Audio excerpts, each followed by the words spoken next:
মেয়েরা মেয়েদের কত বড় শত্রু হতে পারে সেটা এইবারের এই যে ঘটনাটায় সারা বিশ্বব্যাপী এত উত্তাল হয়ে আছে, এই ঘটনাটায় প্রায় সবাই বুঝতে পারছে।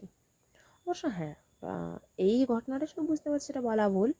এর আগেও হয়তো কিছু কিছু ঘটনা কারুর কারুর জীবনে ঘটেছে যারা বুঝেছে, কেউ বোঝেনি বা কেউ অত পাত্তা দেয়নি। মেন কথা হচ্ছে মেয়েরাই কিন্তু মেয়েদের বড় শত্রু। একটা অচেনা ছেলে একটা মেয়ের শত্রু হওয়ার আগে চেনা পরিচিত খুব কাছের একটা মেয়েই আরেকটা মেয়ের শত্রু হয়। আচ্ছা ওয়েট, আমি একটা কাজ করি, বড় কয়েকটা উদাহরণ দিই, ঠিক আছে? উদাহরণগুলো কিন্তু আমার নিজের জীবনেরই। তো যখন ক্লাস 5-এ উঠি আমি, তো আমার রোল একটু নিচের দিকে ছিল, মানে খুব বেশি নিচের দিকে যে ব্যাপারটা সেরকম না, 4 রোল হয়েছিল আমার, ঠিক আছে? তো অ্যাডমিশন টেস্টে পরীক্ষা দিই। তো এবার ব্যাপার হয়েছে কি, নার্সারি স্কুলে যখন পড়তাম তখন যাদের রোল আরও অনেক নিচের দিকে ছিল, আমি কিন্তু মেয়েদের কথা বলছি, ছেলেদের কথা একবারও না, অনেক নিচের দিকে ছিল, ফার্স্ট সেকেন্ড থার্ড তাদের মধ্যেই হয়েছিল। এবং এবং আমি যখন আমার কিছু প্রবলেমের জন্য আমি স্কুলে 1 মাস লেটে যাই, যাই হোক ততদিনে 1 মাসে অনেক কিছু ক্লাস হয়ে যায়, অনেক কিছু পড়ানো হয়ে যায়। তো ওরা আমাকে মানে চিনতে পারতো না, যেন এমন একটা ব্যাপার, আমার সাথে কথা বলতে চাইতো না, আমাকে এড়িয়ে যেত, টোটালি আমাকে যেন অপরিচিতর মতো পাশ কাটিয়ে চলতো, আমার সাথে কথা বলতো না, প্রচুর মন খারাপ হতো আমার। তো আমি আশপাশ তেমন অত জায়গার অন্য কারোর সাথে পরিচিত ছিলাম না, অবশ্যই সেটা গার্লস স্কুল ছিল, ওকে কোয়েট স্কুল নয়। তো তবুও অন্যান্যরা যারা চিনতো না, নতুন যেহেতু, পরিচিত হতো, কথা বলতো, যাদের আমি এত চিনতাম আগের ছোটোবেলার এতগুলো বছর যাদের সাথে কাটিয়ে এসেছি, তারা টোটালি আমার সাথে কথা বলতো না। এটা একটা গেছে। তারপর যখন ক্লাস 6 থেকে যখন আমার রোল যখন উপরের দিকে উঠতে থাকে, তাদের যখন নিচের দিকে নামতে থাকে, তখন তারা ধীরে ধীরে কথা বলা শুরু করে, যেটাকে বলে ভাব জমাতে চায় আর কি।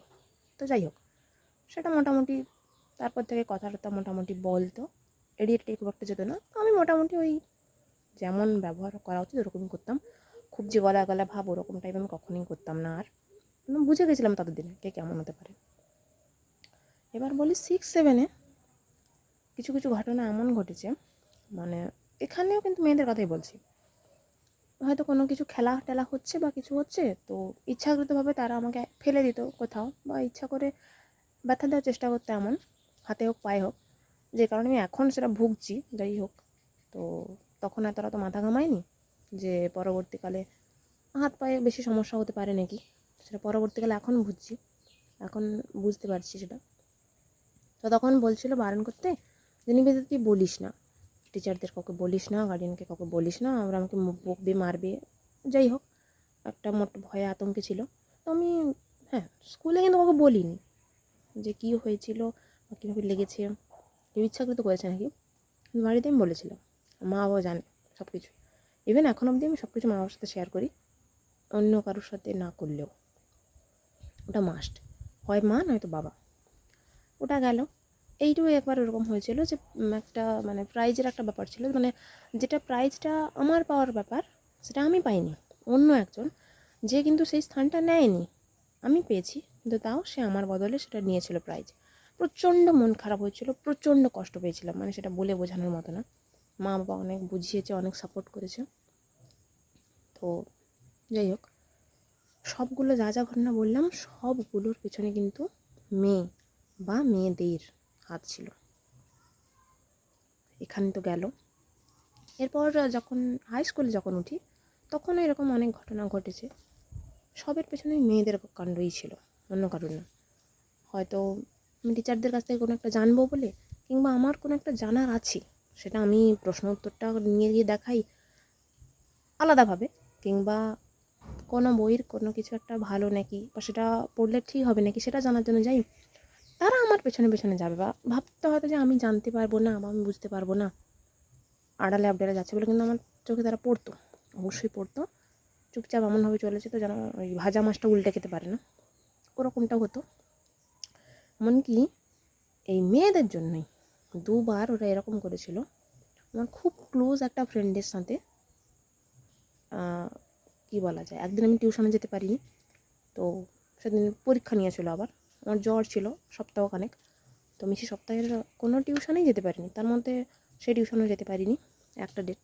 যাই হোক, তো যখন আমি পরবর্তীকালে যাই, তো আমার সে বন্ধুর কিন্তু ছেলে, ওকে, সে আমাকে পরীক্ষার প্রশ্নটা দেখিয়ে বলে যে পরীক্ষা নিয়েছিল, তুই তো আসিসনি, প্রশ্নটা নিয়ে যা। আরও অন্যান্য পড়াও সব কিছু দেখায় বই খাতায়, আমি সেগুলো নোট করে নিই, বা যেটা বাড়ি আনার প্রয়োজন মনে হয় আমি বলি যে ঠিক আছে তোর খাতাটা দে, আমি নিয়ে যাই, পরের দিনে দিয়ে দেবো, যেটা সবসময় হয় যেটা। তো ভালো নিয়েছিলাম ওর কাছ থেকে। তো সেটা একজন দেখে সে এবার সেটা প্রচার করেছে আমার সাথে ওর রিলেশন আছে, এমন অন্তরঙ্গ রিলেশন যেটা বলার মতো না। তো এটা পার্টিকুলার দুজন বাদে, মানে সে দুজনকে ও যা বলেনি, মানে ওই মেয়েটার কথা বলেনি, আমাদের ক্লাসমেটদের মধ্যে মেয়েদের মধ্যে দুজনকে বলেনি, কিন্তু সবাই যেটা মানে যে পরে স্কুলে ভর্তি হয়েছে, যে আগে প্রথম থেকে পড়তে, সবার সাথে এটা আলোচনা করেছে, হাসাহাসি ঠাট্টা ট্রোল, মানে কি হয়নি, সব হয়েছে। বন্ধুদের অনেকে অনেক কিছু বলেছে এইসব ঘটনা নিয়ে, অনেক বাড়াবাড়ি, অনেক ছাড়িয়ে গিয়েছে ও। তো স্যারদের মধ্যেও কাউকে বলেছে। এবার যারা জানতো, ওর ফ্যামিলি মেম্বারও জানে আমি কেমন, আমার ফ্যামিলি মেম্বারও জানে ও কেমন, আমাদের সম্পর্কটা কেমন। ইয়ার্কি ফাজলিমি হাসির একটা সবই হয়, কিন্তু সত্যি সেটা বন্ধুত্বের সীমাবদ্ধ, অন্য এক্সট্রা কিচ্ছু না। তো তারপরে সেটা কি হয়, ওকে এক সময় বকাঝকা করে, ও নিজের ভুলটা বুঝতে পারে, সেটা স্বীকার করে, কান্নাকাটি করে। মাঝে একটু বন্ধ করে দিয়েছিলাম, কেননা মা বাবার সাথে একটু ঘুরতে গেছিলাম। তো যাই হোক, যেটা বলছিলাম, ওকে স্যার ম্যামরা যারা বলেছিল, তো তারপরে ও নিজের ভুল বুঝতে পারে, ক্ষমা চাইতে এসেছিলো আমাদের কাছে। আমরা বলেছি তুই তোর ভুলটা বুঝতে পেরেছিস, সেটাই অনেক। ওটা একটা ঘটনা গেল। আরও একবার এরকম কয়েকজন, হ্যাঁ ওই মেয়েরা মানে বান্ধবীরা, আরও একটা এরকম ফালতু একটা ব্যাপারে জড়িয়ে দিয়েছিলো, রিলেশন আছে বলে। আচ্ছা, যাদের সাথে জড়িয়েছিল তাদের কারোর সাথে আমি কোনোদিনও আমাদের কথা বলতাম না। তো যাই হোক, সেটাও পরবর্তীকালে আমার গা ছাড়া ভাব দেখে চেপে যায়, ওরা চুপ করে যায়। আর কলেজ লাইফের কথা আর কী বা বলবো, ওরা বিভিন্নভাবে বিভিন্ন সময় চেষ্টা করতো হ্যারাস করার, বিভিন্নভাবে চেষ্টা করতো ওই এরকম একটা ব্যাপার যে আরে ওর পাশে তো ওরা কেউই নেই, ও আর কী বা এমন করবে, ও প্রচুর ভেঙে পড়বে, কষ্ট পাবে। হ্যাঁ, আমি ভেঙে পড়েছি, কষ্ট পেয়েছি, দিন শেষে এটা জেনেছি আমার পাশে ভগবান আছে। তো সেই জন্য আমি সবসময় কিছু বিশ্বাস করি না করি, এটুকু বিশ্বাস করি যে মেয়েরাই মেয়েদের সব থেকে বড়ো শত্রু, সেটা কেউ মানো আর না মানো। হয়তো অনেক ঘটনা সামনে আসে, অনেক ঘটনা সামনে আসে না, কিন্তু তবুও একটা অপরিচিত ছেলে একটা মেয়ের শত্রু হওয়ার আগে অনেক পরিচিত, অনেক কাছের মেয়ে একটা মেয়ের শত্রু হয়ে ওঠে, মানতে না পারলেও এটাই বাস্তব।